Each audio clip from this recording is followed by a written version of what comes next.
Hi friends! So today we are going to be learning about something called perimeter, and the SOL that we're going to be focusing on is 3.10, and that SOL in particular means that you guys will be able to measure the distance around a polygon in order to determine the perimeter. So let's just take a minute and let's decide what perimeter means and what polygon means, right? Okay, so perimeter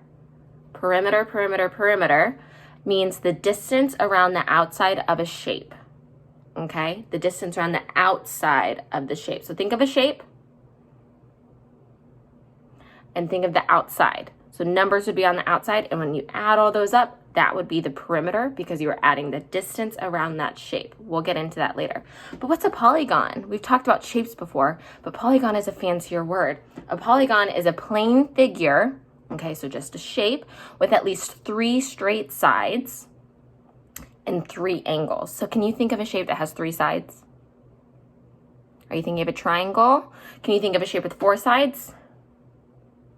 Square, rectangle, rhombus, lots and lots of options. So when we are determining the perimeter around a polygon, we are figuring out the distance around that polygon. So the next few activities that we're going to do are going to be focusing on that. And you're probably wondering, why are we learning about perimeter? Why do I have to learn this?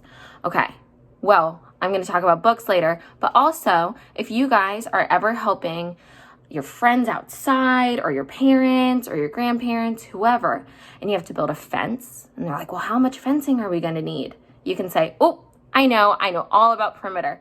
Or if they're saying, oh man, I don't know how long we should make this decoration for your birthday party, you say, oh, I know all about perimeter. So that's why we learn about perimeter, so you can use it in your everyday life. I promise it will come up later. All right, so let's focus on an activity that we're gonna do, and then we're gonna talk about a few books. Okay, so I call this game Perimeter in the House, and you wanna know why? Because you can find perimeter in your house. So what you guys are going to do is you're going to find a polygon in your house, and you're probably thinking, a polygon in my house? Where am I gonna find a polygon in my house? Look, I already have 2 polygons just on my desk. I have sticky notes. See? It has more than 3 straight sides and 3 angles. And then I even have, how many sides do we have? 1, 2, 3, 4, 5, 6. What's that called? I have a hexagon on my desk too. Polygons are all around us. So what you guys are going to do is you guys will have a worksheet, okay? See, perimeter in the house. What you're going to do is you're going to find 3 polygons in your house. So I found some sticky notes. It can be a notebook. If you have something triangular in your house, that would be even better. So you need to measure them with units that you can find in your house. Something that I'm going to use is called penne pasta. I'm sure you guys have had it before. It's super yummy.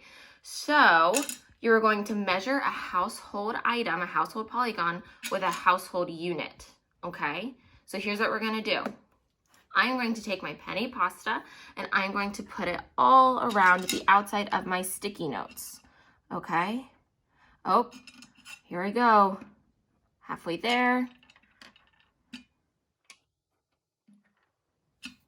And on this side too. So on the outside of my sticky note, on the outside of my household polygon, I see that I have 1, 2 on this side, 1, 2, 2 on this side, 1, 2, 2 on this side, 1, 2, 2 on this side. So what I do to find the perimeter is I add up all of those sides. So I have 2 plus 2 plus 2 plus 2. 2 plus 2 plus 2 plus 2 is what? It's 8. So on my worksheet, what I would do is I would write, what is the household polygon? I'd write sticky notes, right? Because the pack of sticky notes is my polygon. It's a square. Tell me about the units. What kind of units did you use? I used penne pasta. So I would write penne pasta. And then the perimeter of the polygon, what was it? It was 8. So I would write 8 penne pastas. Remember to include your units in your answers. And then on the second part, you guys are going to create your own polygon. And this is even more fun because you don't have to have something in your house. So if you didn't have a hexagon, you can make your own hexagon.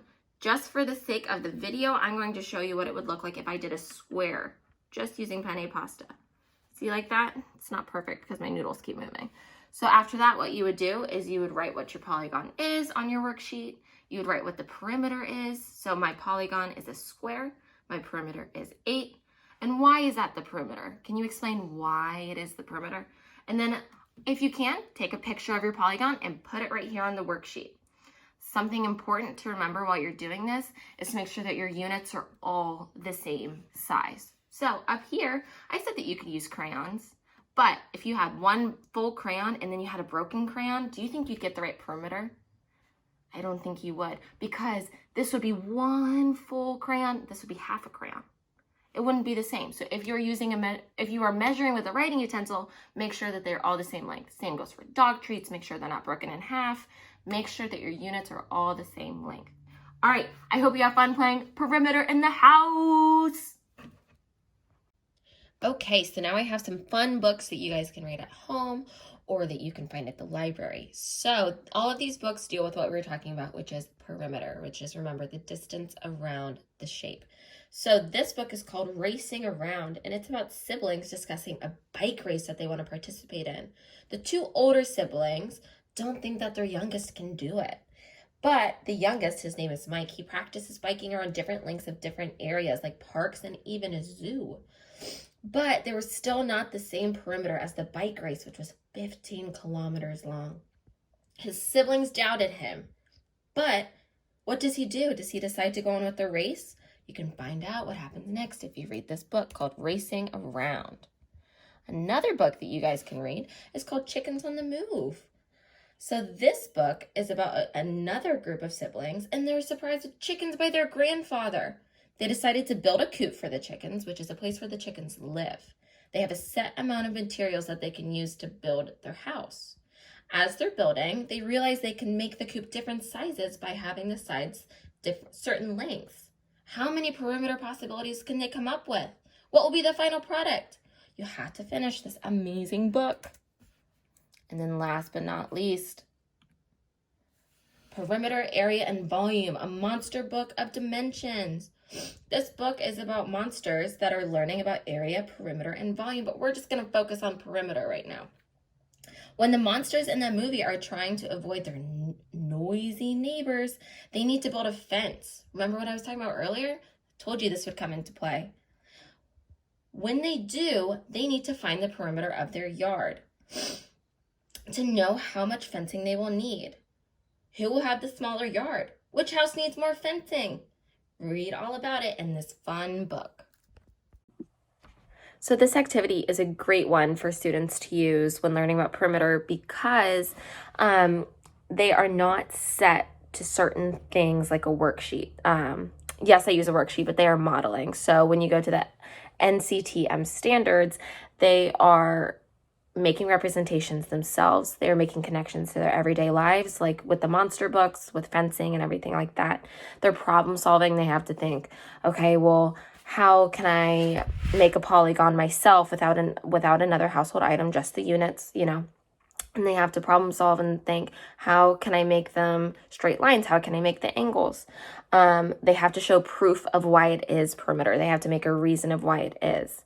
And then if they're able to, if there is somebody in the house with them, if it's a synchronous lesson, then they can communicate with their peers, with a teacher, with a parent, a guardian, whoever, about what perimeter is, how they went about it. They can talk through their learning. And I just really love this activity because I feel like it allows students to show and demonstrate their understanding in a way that shows their understanding rather than just saying, all right, fill out this worksheet, yes, no, multiplication facts. You know what I'm saying? So they're able to demonstrate it to their ability. And then from there, we can assess that and say, okay, we need to focus more on this. We need to focus more on polygons, et cetera, et cetera. So I think this is a great activity. Students are able to express their understanding in a way that makes sense to them. And it's also engaging. So thank you for watching.